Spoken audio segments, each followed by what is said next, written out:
Sena mindu beda x-xogħol fuq il-proġett tal-Junction tal-Marsa, Infrastruttura Malta ħabbret li diġà tlesta 35% tal-proġett bl-ewwel żewġ flyovers minn 7 mistennija jinfetħu għat-traffiku fl-aħħar ta' Settembru.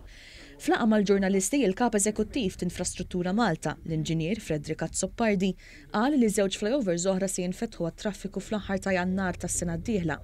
Żied li bis-saħħa tax-xogħol li qed isir mit-2 sal-Ħadd u xi kultant anke matul il-lejl, diġà tlestew 20 mit-22 kolonna illi hemm bżonn għall-bini tal-kumplament tal-5 flyovers, waqt li l-istruttura tat-tielet flyover se tibda tieħu il-forma f'Settembru. Kulħadd jista' jara li miexi b'ritmu tajjeb, imma llum naħseb tajna spjega wkoll li mhux kwistjoni ta' miexi b'ritmu tajjeb imma miexi skont il-pjan.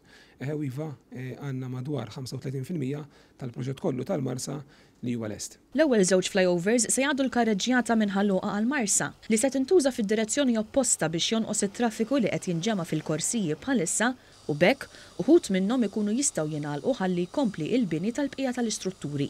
L-Inġinier Azzoppardi spjega li dan il-proġett mhuwiex qed isir b'mod iżolat għaliex miegħu hemm marbuta qatt ta' proġetti oħra bħal dak tal-mini ta' Santa Luċija. Għada fil-ħodu se tkun qed tingħalaq triq Luqa Santa Luċija, id-direzzjoni minn Luqa lejn il-ħaġdid u se tkun tingħalaq minn għada fil-ħodu u tibqa' magħluqa sal-4 fil-għaxija. Ħabbar ukoll li mit-2 wara nofsinhar infetħet mill-ġdid triq Giuseppe Garibaldi li minn Ħalluqa twassal għal triq Aldomoro fil-Marsa biex issa is-sewwieqa m'għandhomx għalfejn jibqgħu jgħaddu miż-żona industrijali biex jaslu il-Marsa u l-bqija tal-pajjiż.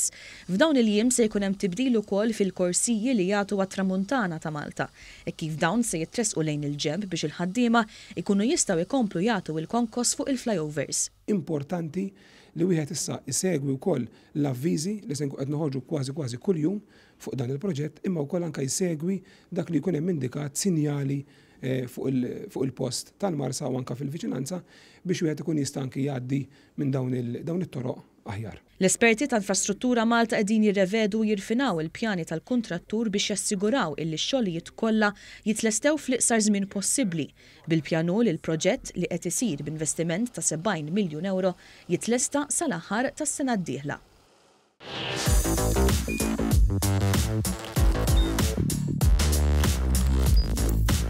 Idħol fuq one.com.mt u hemmhekk tista' tara l-programmi kollha li jxandru fuq One permezz ta' One Play.